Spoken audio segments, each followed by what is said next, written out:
When you were in the market for a house, if you can think back that far, or maybe in the near future, you're thinking about being in the market for a house, what were some of the non-negotiables? What were some things that you said, it has to have this, or it can't have that?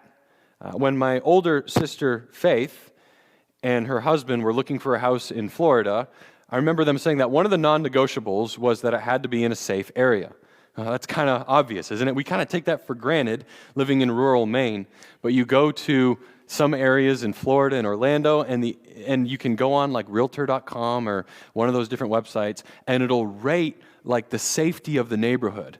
I don't know how they judge it. It may be in correlation to the amount of crimes that take place, but you'll see that some locations you're like, man, this house is really discounted. And then you check the reason why, and you look at pictures, and there's bars on the windows, and it says crime rating, like you don't want to be here. It's like, well, is it worth the discounted price?